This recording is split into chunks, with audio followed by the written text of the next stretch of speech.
16절 한 절만 봅니다. 하나님이 세상을 이처럼 사랑하사 독생자를 주셨으니 이는 저를 믿는 자마다 멸망치 않고 영생을 얻게 하려 하심이니라. 아멘. 자, 오늘 이 말씀 안에서 하나님의 사랑과 영생에 대한 지식에 대해서 말씀을 증거합니다.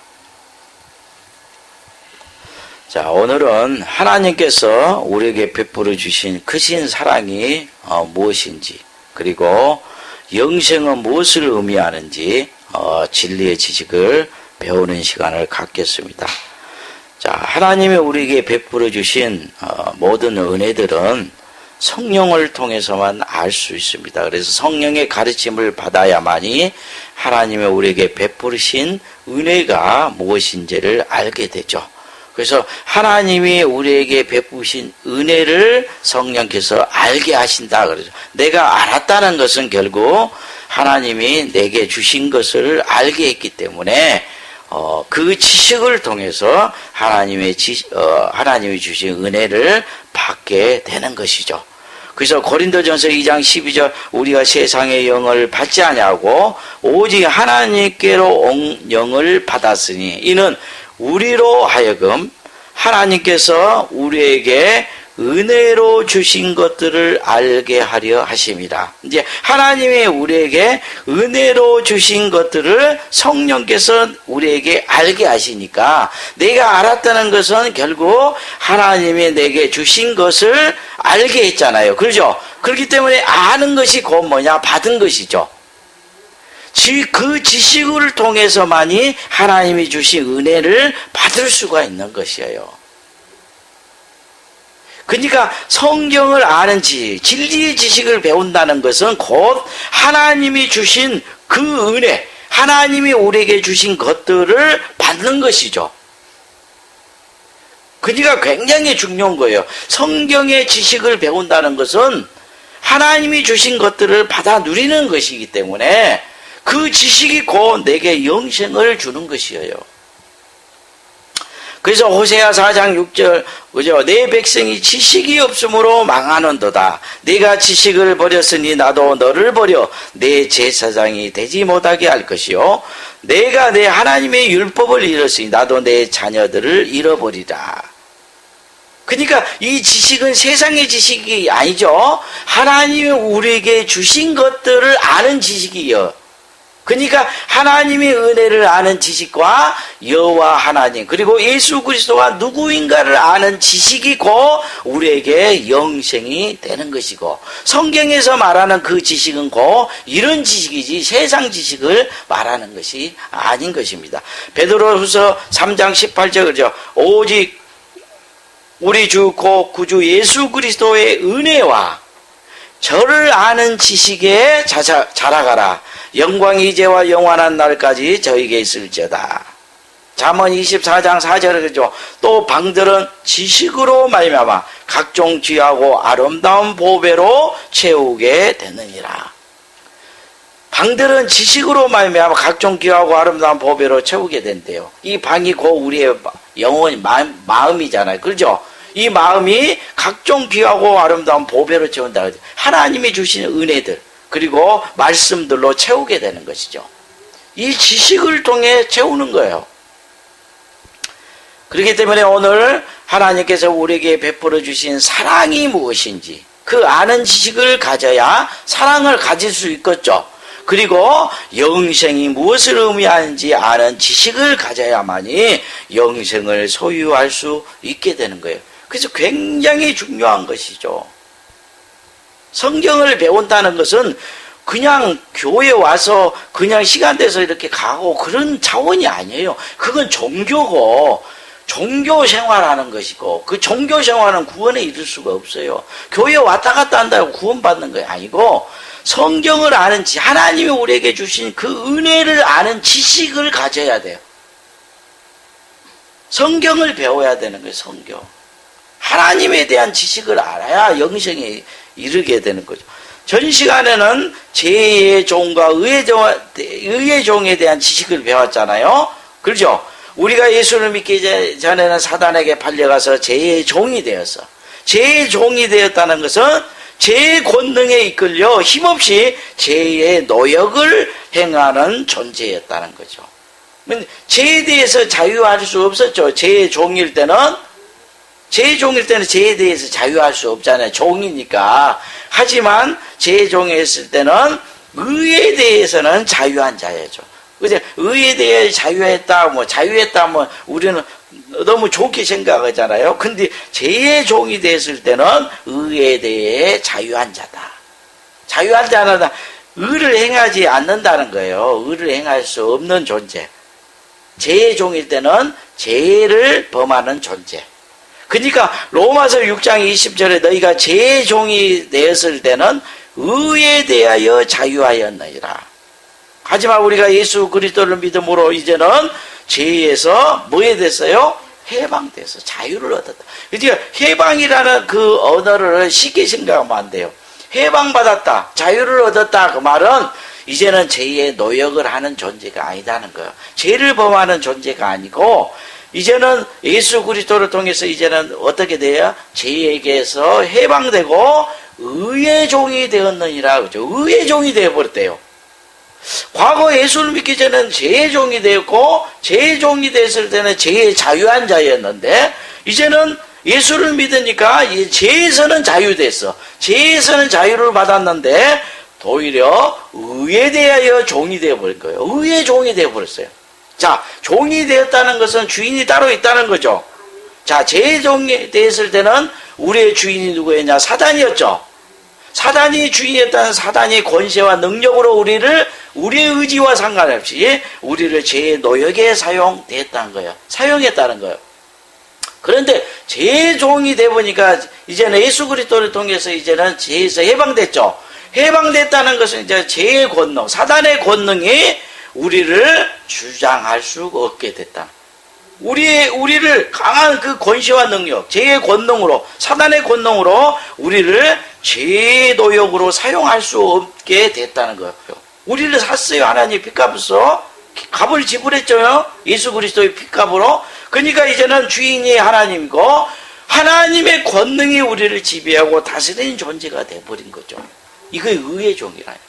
자, 의의 종이 됐다는 것은 이제 하나님의 권능이 강하게 내게 주장하고 다스리기 때문에 나와 상관없이 나는 뭐를 행할 수밖에 없는 존재요? 의를 행하로 만들어버린 거예요.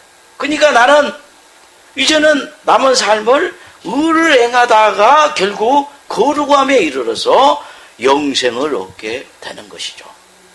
이 지식을 가져야 돼요, 여러분이. 그래야 힘을 갖는 거예요.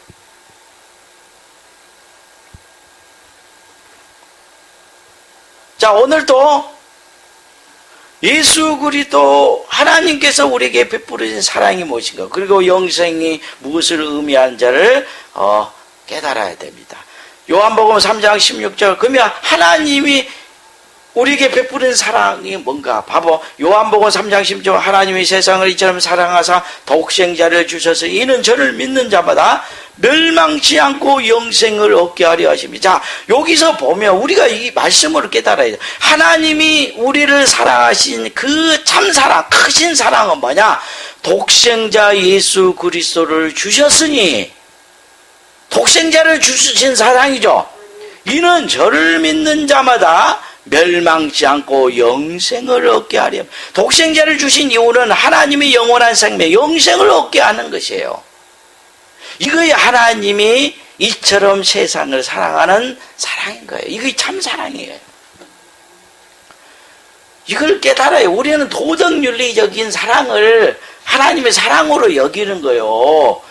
그런데 하나님의 사랑은 인간이 행할 수 있는 그런 선, 인간이 행할 수 있는 구제, 이런 걸 말하는 게 아니에요. 이것은 당연히 그리스도로 통해서 그리스도인이라면 행하면 좋은 것이죠.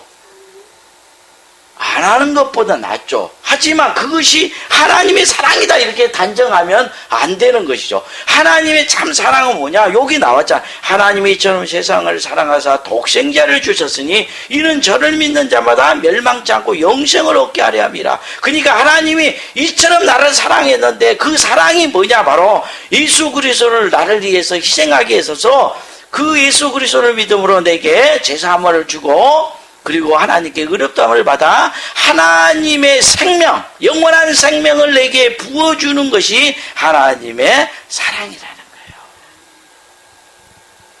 이걸 가지고 도덕윤리적으로 살아야 됩니다.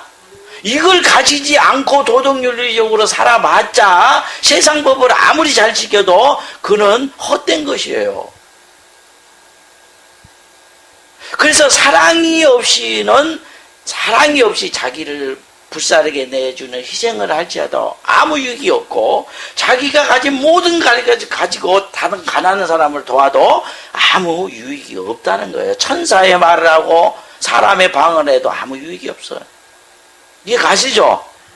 아니 예수 그리스도를 통해서 영생을 받지 않는 사람이 그런 구제하고 막 세상적으로 그렇게 살아서 뭐 할 거예요? 아무 필요 없는 거예요.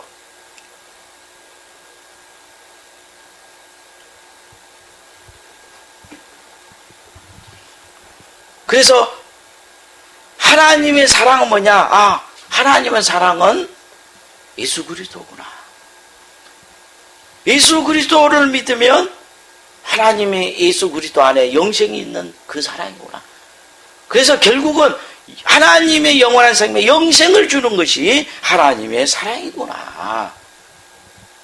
그러면 내 안에 예수가 계시고 내 안에 영생이 있는 사람은 뭘 가진 사람이요? 하나님의 크신 사랑을 받은 것이죠. 이 가시죠? 내 속에 영생이 있고 예수가 있으면 사랑이 있는 거예요. 하나님의 크신 사랑이 있는 거예요. 근데 자기가 영생이 있고 크신 사랑이 있어. 근데 내가 뭐 어디 성교로 다니지 않고 내가 가진 거 다 모든 걸 구제하지 않고 내가 사랑이 없을까? 이렇게 의심하면 안 돼요. 하나님의 사랑은 예수 그리스도고 영생인 거예요. 이 가시죠? 자, 그래서 하나님이 우리에게 증거하고자 하는 것이 이것이에요. 요거. 이거 깨달으셔야 돼요. 오늘 말씀을 들었다 해서 대충 듣지 마시고 아주 깊이 깨달으셔야 돼요. 그렇게 되면 영생을 갖게 돼요. 하나님이 우리에게 증거하는 이것이 뭐냐? 바로 요한일서 5장 10절 12절 찾아보세요. 같이 읽습니다. 중요하니까. 요한일서 5장 10절 12절. 자, 이런 말씀들이 다 영원한 복음입니다. 영원한 복음. 자, 요한일서 5장 10절 12절 같이 읽습니다.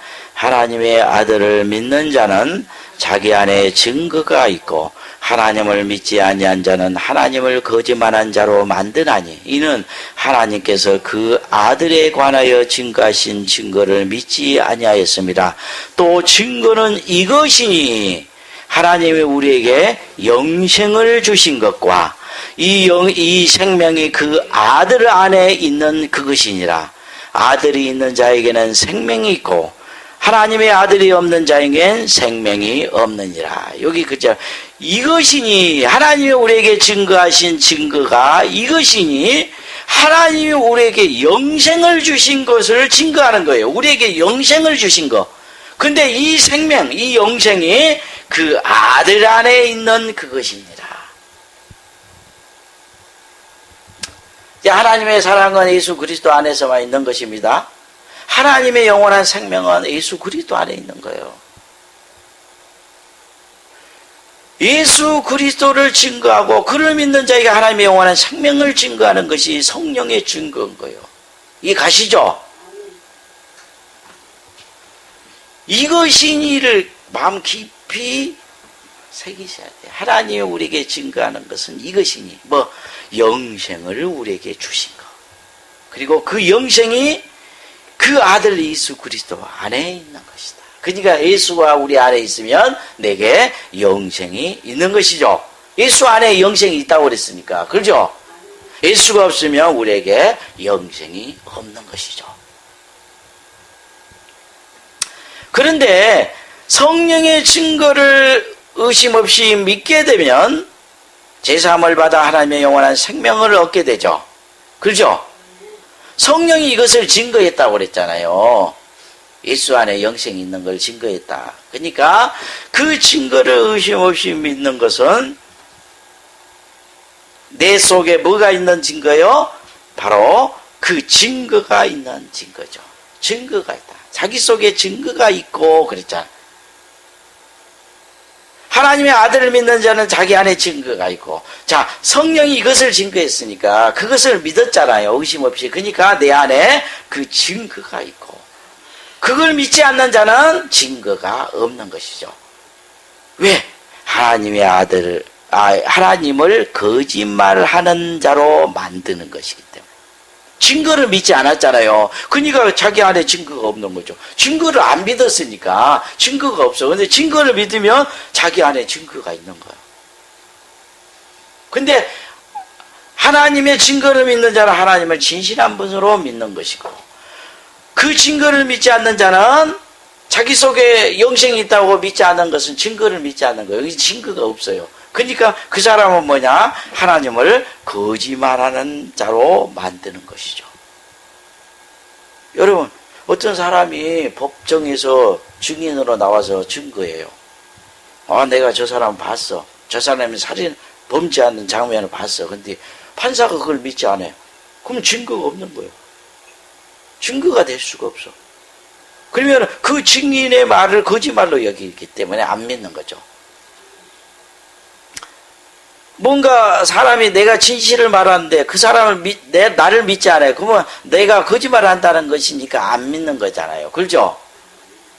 제가 아무리 진실을 말해도 안 믿어져. 왜 안 믿냐? 하도 거짓말 잦으니까 안 믿는 거야. 그러니까 뭐냐? 진실을 말해도 거짓을 말한다고 생각하는 거죠. 그러니까 결국은 진실을 말했는데 믿지 않으면 저 사람이 거짓말하고 있다라고 여기니까 안 믿는 거예요. 성령의 증거, 우리에게 영생을 줬다. 그 영생이 예수 그리스도 안에 있다라고 증거하고 있어요. 이걸 증거하고 있어요. 성령께서. 그런데 주의 종을 통해서 성령이 증거하고 있잖아. 지금 증거하고 있는데 그 증거를 듣고 있는 성도들이, 사람들이 믿지 않아요. 그 의심해. 그러니까 결국 뭐냐? 하나님의 증거를 거짓말한 것으로 만드나니. 여기 그잖아요.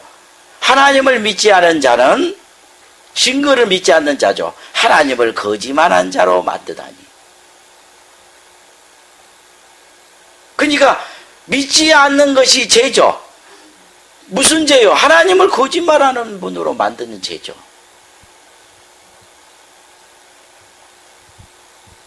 그래요. 하나님의 말씀을 믿는 자는 뭐냐? 하나님을 신실한 분, 거룩한 분으로 여기는 분이에요. 그러니까 믿는 자들을 하나님의 벗이라 칭한다 하는 거예요. 의롭다 여긴다 그래요. 하나님을 진실하고 거룩한 분으로 여겨주잖아요.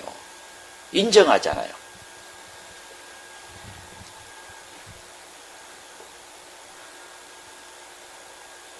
이런 진리의 지식을 여러분이 알아야 됩니다. 왜 믿음이 없이는 하나님을 기쁘게 할 수 없는가? 왜 믿음 없는 것이 하나님께 죄인가를 아셔야 돼요. 하나님을 거짓말쟁이로, 하나님을 죄악이 있는 분으로 여러분이 만들고 있는 거예요. 믿지 않는 것은. 증거가 없어요. 마음에. 성령의 증거가 없어요. 믿지 않으니까. 세상에서 가장 큰 사랑, 세상에서 말하는 가장 큰 사랑은 뭐냐? 자기 목숨을 내어주는 사랑이 가장 큰 사랑이죠. 요한복음 15장 14절, 사람이 친구를 위하여 자기의 목숨을 버리면 위에서 더 큰 사랑이 없나니. 그죠? 세상에서는 자기 목숨을 내어주는 그 사랑보다 큰 사랑이 없습니다. 하나님께서 인간들에게 베푸신 사랑은, 자 봐보세요. 독생자 예수 그리스도를 이 땅에 보내어 인간들을 위해 대신 죽게 하시고, 그를 믿는 자에게 하나님의 가지신 그 영원한 생명을 값없이 나눠주는 사랑인 거예요. 세상에서도 자기 생명을 주는 것이 가장 값지고 큰 사랑이라고 그랬죠. 그러면 하나님만이 유일하게 할 수 있는 사랑이 뭐냐? 하나님의 참사랑인 거예요, 사랑. 이걸 성경에 말하는 사랑이라는 거예요. 하나님, 인간이 하는 걸 말한 거예요. 하나님만이 할 수 있는 사랑. 하나님만이 할 수 있는 사랑은 뭐냐? 도덕 윤리적인 게 아니잖아요. 하나님만이 할 수 있는 사랑은 뭐냐? 바로 하나님이 가지신 생명을 그냥 주는 것이에요. 이보다 더 큰 사랑이 없죠. 하나님이 가지신 그 생명을 우리에게 값없이 나눠주는 사랑이 가장 큰 사랑이잖아요. 왜냐하면 하나님의 생명은 잠시 살다가 없어지는 생명이 아니고 어떤 생명이에요? 영원한 생명, 영원히 사는 생명. 이걸 가리켜서 영생이라 말하는 거예요. 영원히 사는 것은 하나님밖에 없어요. 하나님이 살게 하니까 영원히 사는 것이죠. 그렇죠? 그러니까 영생이라는 것은 영원한 생명이라는 건 하나님의 유일한 하나님의 생명밖에 없어. 근데 그 생명을 우리에게 주니까 우리가 뭐예요? 하나님의 생명을 받으니까 영생을 하더라는 거예요. 하나님과 같이 영생하는 존재다. 영원한 생명을 가진 존재다. 영원한 생명은 어떤 생명이요? 바로 하나님의 생명을 가진 존재예요.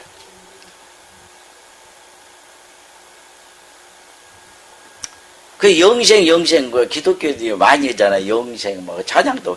영생이 뭔지, 영생을 뭐를 말하는 거예요? 하나님의 생명을 말하는 거예요. 하나님의 생명.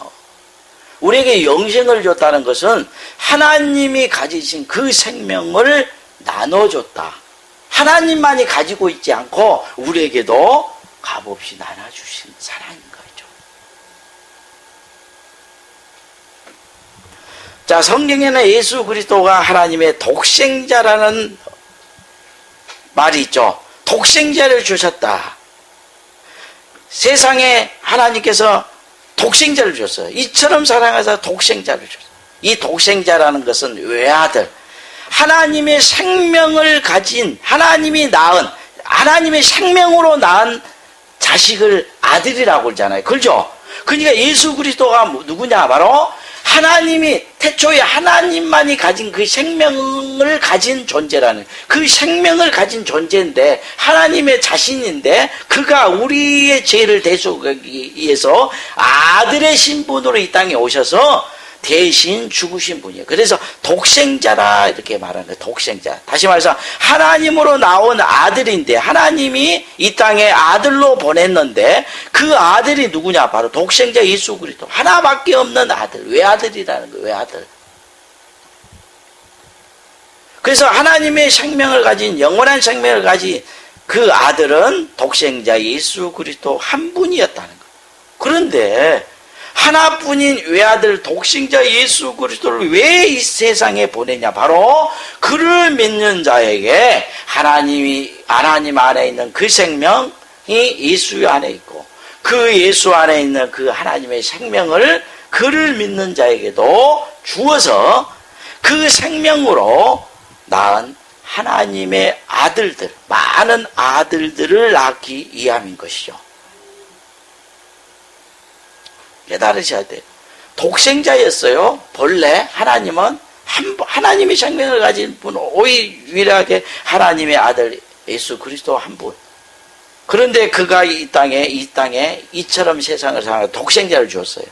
그런데 이제 그를 믿는 자에게는 하나님께서 모든 죄를 사시고 하나님의 생명을 다 나눠줬어요. 하나님의 생명으로 낳았어요. 그리고 이것을 가지고 물과 성령으로 다시 거듭난 자들.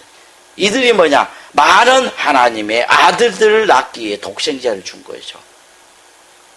독생자 예수 그리스도를 이 세상에 주신 것은 하나님의 많은 아들들을 낳기 위해서 주신 거예요.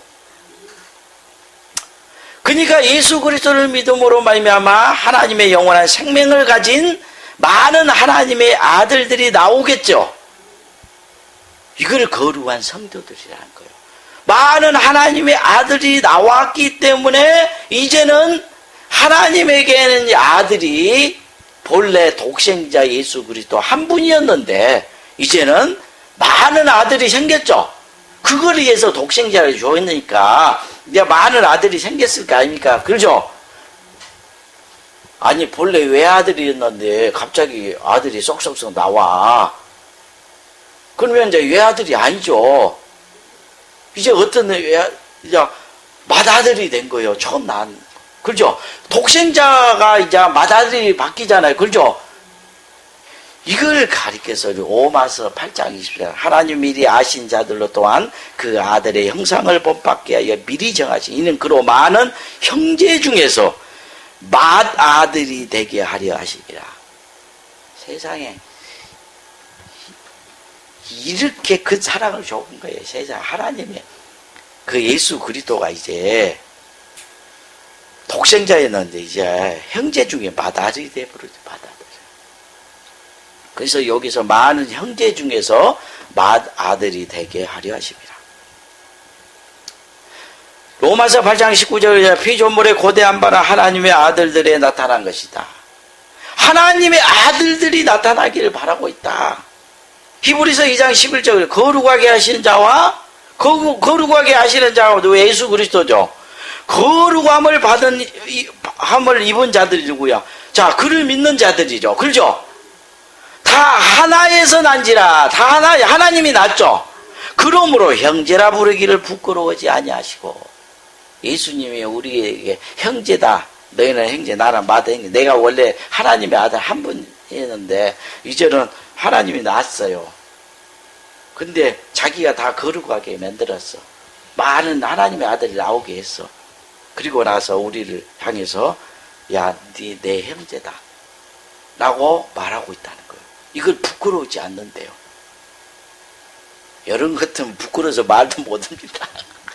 아이 그렇잖아. 아이 신분이 틀리잖아요. 우리가 옛날에는 우리 같은 존재를 갖다 너는 내 형제다 예수님이 그럴 정도면 얼마나 참 그 사랑이 크십니까? 부끄러우지 않는데요. 그러므로 독생자 예수 그리스도를 믿고 말씀과 성령으로 다시 거듭난 하나님의 아들들은 예수 그리스도가 가진 영광을 함께 누리는 존재이기 때문에 예수 그리스도와 함께 보좌에 앉아 다스리게 될 것이라고 성경에 말씀하는 거예요.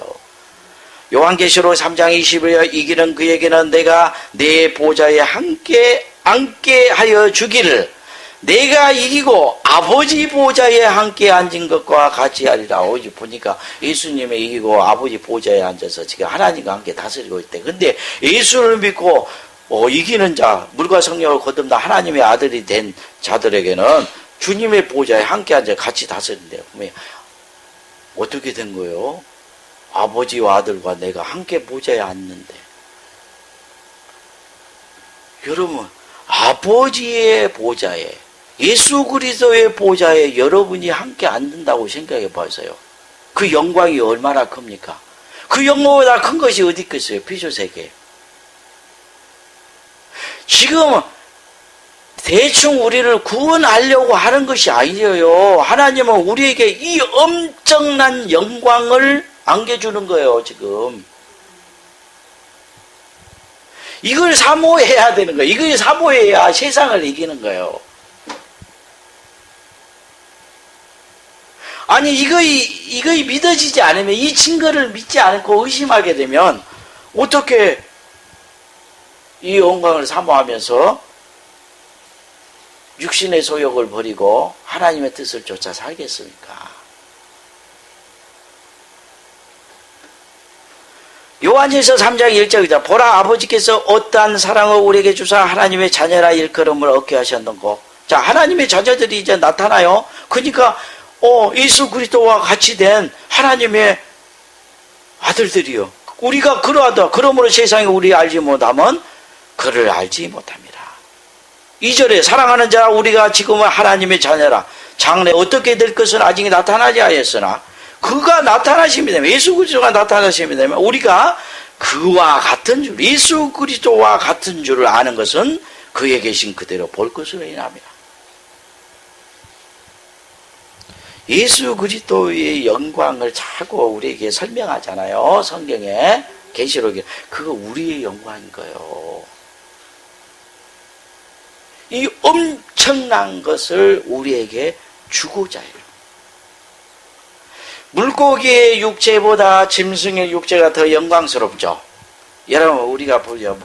물고기 육체에 있어요. 물고기 육체를 얼마나 귀중하게 여깁니까? 물고기?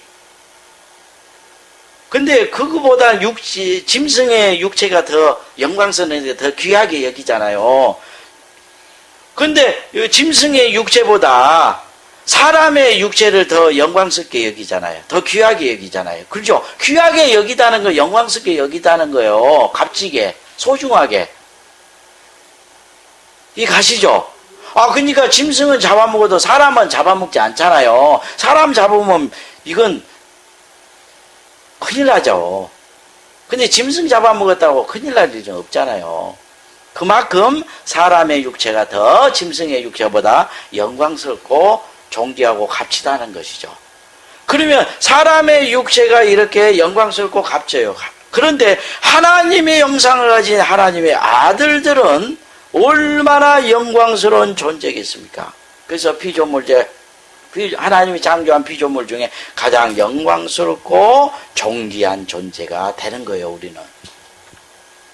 그래서 고린도전서 15장 39절 41절 육체는 다 같은 육체가 아니니 하나는 사람의 육체요, 하나는 짐승의 육체요, 하나는 새의 육체요, 하나는 물고기 육체라. 다 같은 육체가 아니다는 거예요. 영광이 틀린, 하늘에 속한 형체도 있고 땅에 속한 형체도 있으나 하늘에 속한 자의 영광이 따로 있고 땅에 속한 자의 영광이 따로 있으니 해와 영광도 해의 영광도 다르며 달의 영광도 다르며 별의 영광도 다른데 별과 별의 영광이 다르도다. 세상에 다 이 영광이 다르죠. 다 다른 것 같이 이 영광이 다르다는 것을 우리에게 가르쳐 주는 거예요. 우리의 존재가 얼마나 영광스러운 걸 가르쳐 주고 있는 것이죠. 그러니까 우리가 이런 걸 깨달으면 짐승의 육체, 짐승의 그 목숨을 사람의 목숨과 같이 여기고 막 소중히 여기는 것은 잘못된 것이죠. 사람보다 짐승을 막 애완견을 막 더 소중히 여겨요. 이것은 질서를 어기는 거예요. 이거 성경을 깨달으면 절대 그런지 안 합니다. 모르니까 하는 거예요. 하나님을 알지 못하니까 그렇게 헛된 것에 빠지는 것이죠. 하나님의 이런 진리를 깨닫게 되면 이런 영광이 다 달라요. 육체의 영광이 다 다른 거예요.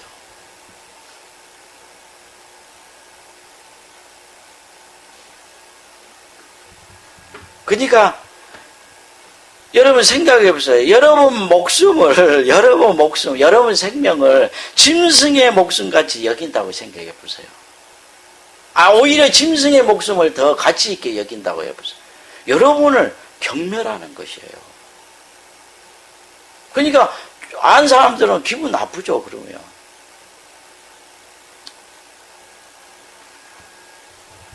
그래서 하나님이 우리에게 주시고자 하는 것은 이걸 깨달으셔야 돼. 하나님이 우리에게 주시고자 하는 것은 하나님이 가진 것 중에 가장 귀하고 소중한 것이에요. 하나님이 소유한 것 중에 가장 귀하고 소중한 것이 뭐냐? 자기 목숨인 것이죠. 그렇죠? 자기 생명인 거예요. 여러분, 천하를 얻어도 자기 목숨을 잃어보면 아무 의미가 없다고 그랬죠? 천하에 자기 목숨보다 더 귀한, 자기 생명보다 귀한 거 어디 있겠어요? 하나님이 우리에게 주고자 하는 것이 자기가 가진 자기의 소유가 자기의 생명인데, 그 생명은 잠시 있다가 사라지는 생명이 아니고 영원한 생명인데, 하나님이 가진 그 생명인데 그 생명을 우리에게 주고자 해. 만약에 하나님이 돈을 주고자 하면, 아니 그 진주 대문 하나 뜯어갖고 우리 갖다 주죠. 몰라 십자가에 죽겠어, 우리 죄를 위해서.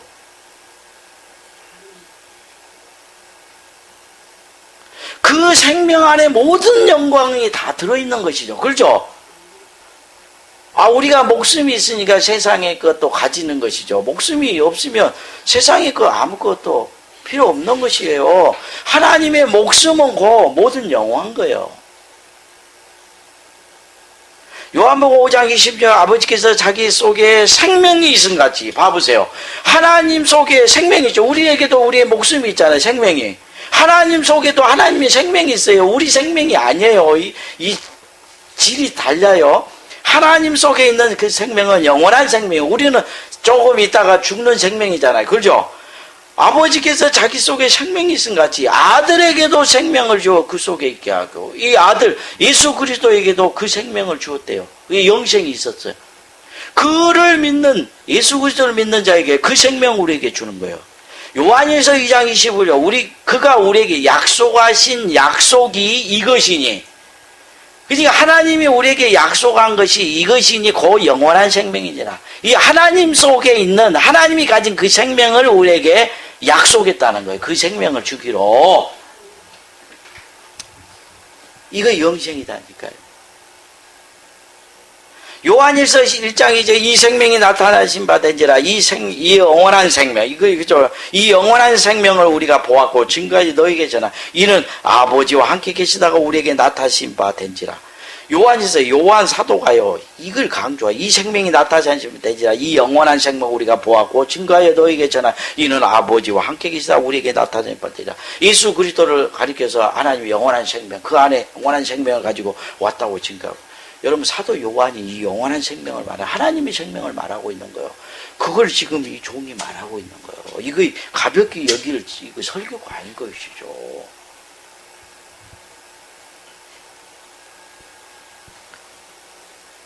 마가복음 8장 36절 30절 사람이 만약 온천을 얻고도 제 목숨을 잃으면 무엇이 유익이요? 사람이 무엇을 주고 제 목숨을 바꾸겠느냐? 하나님의 인간의 목숨도 이와 같아. 인간의 목숨은 뭐라고 있어요? 이사야 40장 6절 8절 말하는 자여 소리여 가로되 외치라. 대답하여 내가 무엇을 외치리까? 가로되 모든 육체는 풀이요 그 모든 아름다움은 들의 꽃과 같으니 푸른 마르고 꽃은 시들면 여호와의 기운이 그의 부임이야. 이 백성은 실로 풀이로다. 푸른 마르고 꽃은 시드라. 우리 하나님의 말씀은 영영이 서리라 하라. 선지자에게 이걸 외쳐요. 사람의 목숨은 풀과 같고 그 목숨이 가진 이 세상의 영원한 풀의 꽃과 같대요. 풀의 꽃은 막 피었을 때 사람들이 다 칭찬, 꽃이 이런 사람이 있습니까? 다 칭찬하죠. 칭찬이라는 것은 영광을 말하는 거예요. 사람들이 다 아름답다고 막 칭찬하잖아요. 영광을 받고 있잖아요, 꽃이. 그런데 그 영광이 오래 갑니까? 30일이나 가면 시들어버려요. 그 오래 간 꽃이죠. 한 일주일도 못 간 꽃이 있어요. 시들어버리면 어째요? 추해져. 차라리 피지 않는 것보다 더 추해져 버리는 거예요. 이것이 꽃의 영광이니까. 인간이 가진 육체라는 것은 이 풀과 같고 인간이 가진 세상 영화는 이 풀의 꽃과 같다는 거예요. 다시 말해서 이 세상 영화 다 가져도 그거 몇 년 못 간다는 거예요. 다 시들어 보면 추해진다는 거예요.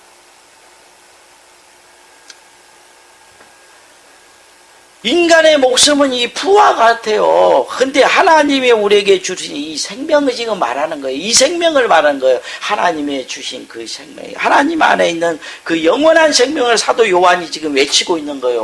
우리에게 약속하고 있다고. 그럼 영생하고 예수 믿으면 영생 받는, 이거 뭐 쉽게, 귀찮은 도로 이렇게 들을 것이 아니고, 이것은 하나님이 이처럼 우리를 사랑하사 하나님밖에 가질 수 없는 그 하나님 안에만 있는 그 영원한 하나님의 생명을 우리에게 주는 그 증거인 거예요. 그러므로 하나님의 생명은 영원히 죽지 않는 영생의 생명이기 때문에 인간의 목숨과 비교할 수 없는 더 값지고 소중한 것이며 또한 그 어떤 영화보다 더 귀하고 값진 것입니다. 그러므로 하나님의 생명을 값없이 여기는 것이 하나님을 가장 멸시하는 것이며 하나님께 악을 행하는 것이 되는 것이고 하나님의 분노를 사게 되는 것입니다. 하지만 하나님의 생명을 자기 목숨보다 더 귀하게 여기고 사랑하는 자는 하나님의 기쁨이 되고 영광이 되고 또한 하나님의 지극한 사랑을 받게 되는 것이죠. 왜 우리가 하나님을 사랑해야 되고 하나님의 생명을 자기 목숨보다 사랑해야 되는가를 우리가 깨달아야 돼요. 여보세요. 생각해 보세요. 어떤 사람이 제가 아까 말했잖아요. 자신의 목숨을 동물의 목숨보다 더 하찮게 여기고 막 더 자기가 키운 애완경을 더 소중하게 여기고 막 이런 사람들 보면 모멸감을 참을 수 없잖아. 모멸감에. 왜냐하면 그 짐승을 인간의 자기보다 저 사람이 지금 내가 손님으로 갔는데 자기보다 이 짐승을 더 소중하게 여기네. 그러니까 뭐냐? 모멸감이 생기는 거예요. 이 나라는 존재를 다 귀하게 여겨주고 소중하게 여겨줘야 참 기분이 좋잖아요. 그렇죠? 이와 같은 거예요. 우리가 하나님의 생명을 어떻게 여기는가? 내 목숨보다 더 소중하게 여기는가? 세상에 있는 부귀 영화보다 하나님이 우리에게 약속하신 그 영원한 생명, 하나님의 생명을 더 소중하고 더 가치 있게 여기는가? 한번 자신을 돌아보세요. 여러분이 하나님이라면 여러분은 어떻게 생각하겠어요? 여러분이 키우는 그 짐승보다 사람을 더 귀하게 여기고 있는 것이에요. 하나님 왔을 때. 내가 내 목숨보다 하나님을 더 가치있게 여기지 않고 내가 이 세상에 있는 부하보다 하나님이 우리에게 약속한 그 영원한 생명을 더 사랑하지 않는 자는 하나님 자신을, 하나님의 목숨을 하찮게 여기는 자요. 하나님이 얼마나 모멸감을 느끼고 그에게 분노를 일으키게 생기지 않겠습니까? 그래서 주께서는 하나님의 생명이 예수 안에 있잖아요. 자기 안에 있다고 그랬죠. 그래서 예수님보다 자기 부모나 자녀나 형제나 또는 세상에 있는 부귀 영화를 더욱 사랑한 자는 내게 합당치 아니한다라고 말하는 거예요. 이 가시죠. 마태복음 10장의 37절 39절 아비나 어미나 나보다 더 사랑한 자는 내게 합당치 않고 아들이나 딸을 나보다 더 사랑한 자도 내게 합당치 아니하고 또 자기 십자가를 지고 나를 쫓지 않는 자도 내게 합당치 아니하나 자기 목숨을 얻은 자는 잃을 것이요 나를 위하여 자기 목숨을 잃은 자는 얻으리라. 영원한 생명을 얻는데요. 그러니까 이런 말씀을 이제 우리가 이런 진리의 지식을 알지 못하면 와 기독교가 너무한 거 아니야? 자기 어미나 아비보다 주님을 더 사랑해야 되고 아들이나 딸보다 주님을 더 사랑해야 되고 뭐 세상에 있는 부귀영보다 주님을 더 사랑해야 된다. 이건 인간적으로 도덕윤리적으로 이거 맞지 않자. 이렇게 생각하는데 이유를 알아야 돼요. 값진 이유. 왜? 하나님의 생명과 나의 생명은 바꿀 수가 없는 거예요. 왜? 나의 생명은 잠시 살다가 죽게 되는 생명이잖아요. 하나님의 생명은 전지전능하신 모든 피조 세계를 창조하신 신의 생명이잖아요. 어찌 비교할 수 있겠어요? 그런데 자기 목숨보다 하나님을 예수 그리스도를 더 사랑치 않는 자는 하나님께 합당치 않죠. 자기 목숨보다 하나님의 생명을 더 소중히 여기는 자야 하나님이 기뻐하죠. 그렇죠? 하나님을 더 존귀하게 여기니까 자기 자신보다. 어찌 제가 거짓 선지자겠습니까? 하나님을 이렇게 찬양하는데.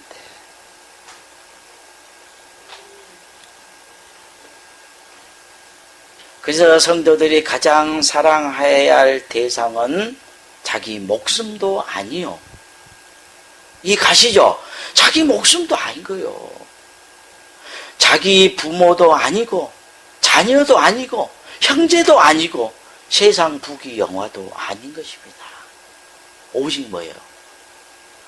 모든 피조 세계를 창조하신 신 중의 신이요 왕 중의 왕인 여호와 하나님의 생명을 사랑해야 되는 거예요.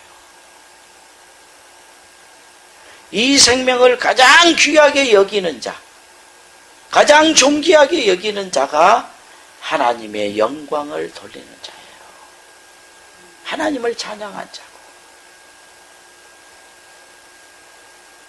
그래서 하나님은 과거나 현재나 미래나 성령을 통해 우리에게 영원토록 증거하고자 하는 것이 곧 뭐냐? 하나님의 우리에게 영원한 생명을 주신 약속이며, 그 약속이, 그 생명이 예수 그리스도 안에 있다는 것을 증거하시는 것입니다. 그래서 요한일서 2장 29절, 그래 영원한 복음도 다 이것을 증거하는 거예요. 심판을 말하죠. 요한일서 2장 25절, 그가 우리에게 약속하신 약속이 이것이니 곧 영원한 생명이니라. 야고보서 1장 12절에서 시험을 참는 자는 복이 있도다. 이것이 옳다 인정하심을 받은 후에 주께서 자기를 사랑하는 자에게 약속하신 생명의 면류관을 얻을 것입니다.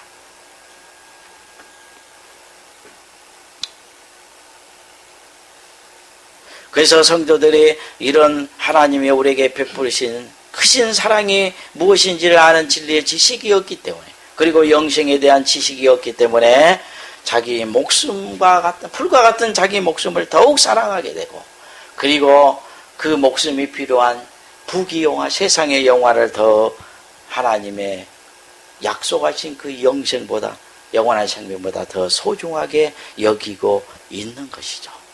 하나님이 그런 사람을 봤을 때 얼마나 멸시감을 느끼고 분노를 일으키겠습니까? 내 생명을 그것밖에 여기지 않느냐? 이렇게 여기지 않겠어요?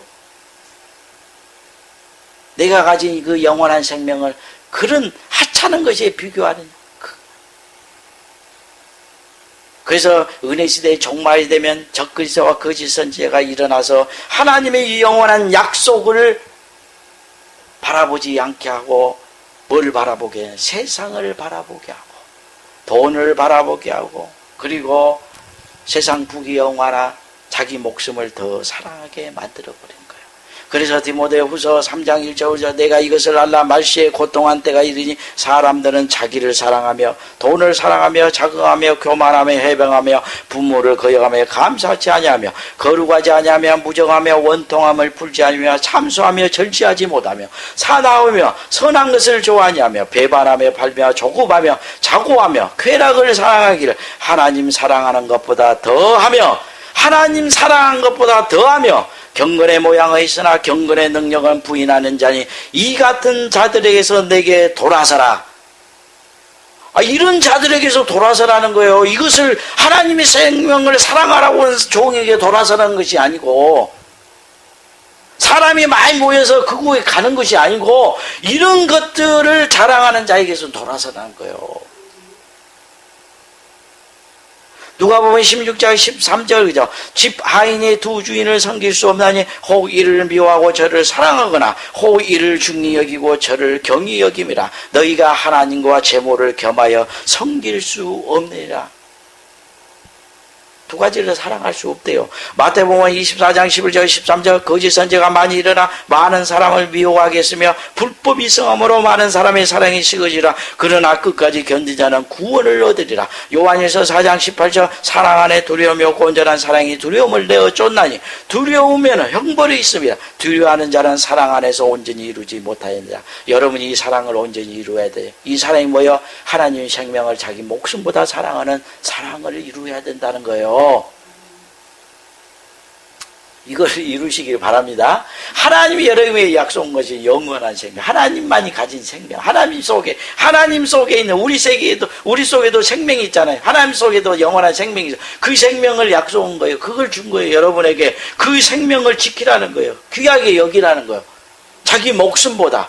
이것이 뭐냐? 사랑을 온전히 이룬 자다. 이런 자는 하나님 심판을 두려워하지 않아요. 왜? 내가 하나님을 지극히 사랑해. 어떻게? 자기 목숨보다. 내 목숨보다 더 하나님을 사랑하니까 두려움이 없는 것이죠. 가장 귀하고 값지게 여기니까 참소를 받지 않는 것이죠. 그래서 결국 마지막입니다. 온 율법을 완성하는 새 계명이 뭐냐? 바로 하나님을 목숨을 다하여 사랑하는 것이고, 형제를 위해서 목숨을 버리는 사랑인 거예요. 다시 말해서 형제에게 영원한 생명을 주는 사랑. 하나님을 그 생명을 영원히 자기 목숨보다 사랑하니까 하나님을 사랑하는 것이잖아요. 그렇죠? 그리고 형제를 사랑한 것은 그 생명을 주는 거잖아요. 그렇죠? 구원하는 거잖아요. 그러니까 이것이 새 계명이다. 온 율법의 완성이니라 그런 거예요. 여러분, 형제에게 생명을 주고 형제의 영혼을 사랑하고 그리고 하나님을 자기 목숨보다 사랑하는 자는 모든 율법을 완성한 자고 율법을 이루는 자예요. 죄를 범할 수가 없어요. 왜? 내 목숨보다 하나님을 사랑하잖아요. 말씀을. 그런데 거기에 뭔 죄가 들어오겠습니까?